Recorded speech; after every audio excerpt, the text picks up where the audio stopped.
Well, joining us now is political commentator and contributor of Young Voices UK, Lettice Bromovsky. Good morning to you, Lettice. Morning, and thank you for joining us.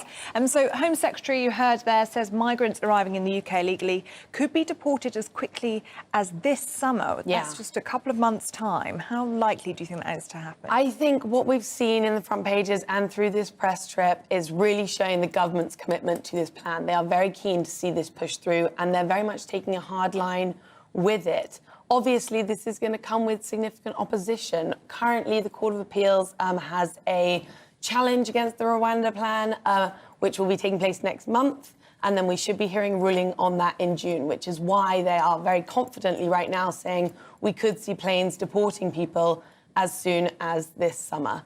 How significant is it that the implication there is that if this ends up in the European Court of Human Rights and they rule against the government's plans on this, we'll just come out of it?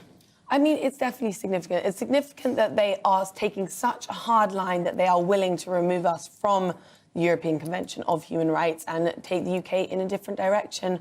I think this trip specifically, though, is highlighting as well the reassurances for Rwanda that the UK government is issuing, because really this plan was set in motion a year ago, and yet nothing has happened since then. But we have given £140 million of funding to Rwanda for the plan. As you saw there throughout the video, you know, these rooms, these apartments, they are ready. Suella had an article in the Times yesterday saying, you know, they're ready to accept thousands of these migrants. And Rwanda need these assurances as well. So she's met with the president of Rwanda.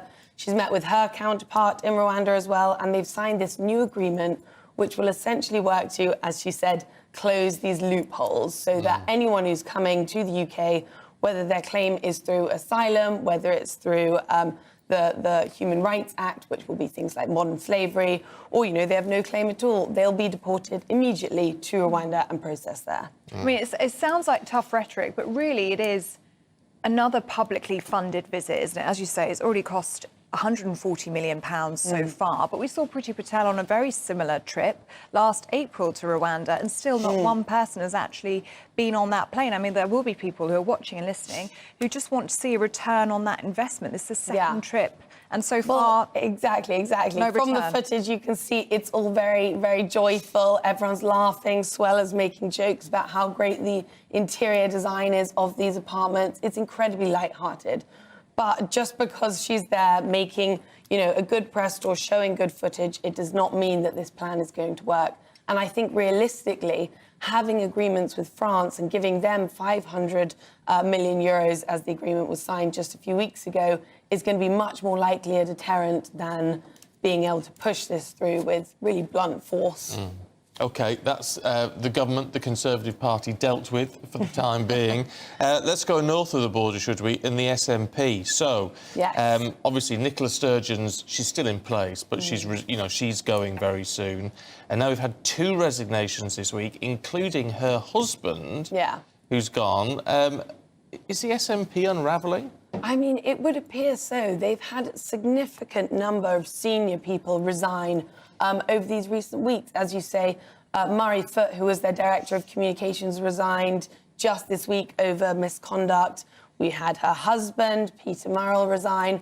But we've also had people who are her loyal advisors, such as Liz Lloyd resigned as well, because of allegations of misconduct that she was essentially tampering with the leadership contest by giving advice to one of the contestants. There's a huge number of allegations going around within the SNP party of misconduct. And really, I think whether it's seeing an unravel of the SNP as a whole, or it's simply turning a leaf on its kind of Nicola Sturgeon era, we'll have to wait and see. But it's definitely not a good look for the SNP right now. No, very interesting that Nicola Sturgeon has come out and said of her husband that it's right for him to step down immediately. Just explain exactly what happened with this row, because it is about party numbers, isn't it? And Yeah, it's exactly. not quite clear. So the the Mail, released a report last week stating that membership numbers for the SNP had gone down by 30,000 over the recent months. And their Director of Communications came out and called this, you know, falsehoods. It was all lies. This turned out to actually be correct. And he had been told, so obviously, Murray Foote, who is the Director of Communications, resigned immediately.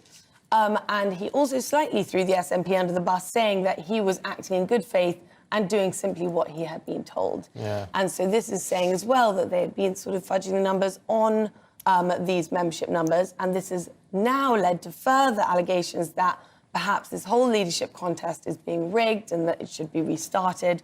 So the wider implications of this have been significant, and it's sort of having a domino effect throughout the wider SNP. And this was also the reason that Nicola Sturgeon's husband has now resigned, because he said it was detracting from the overall leadership contest. OK, Lettice, good to see you. We'll catch up with you a little bit later on. Yes. Thank you. Thank you.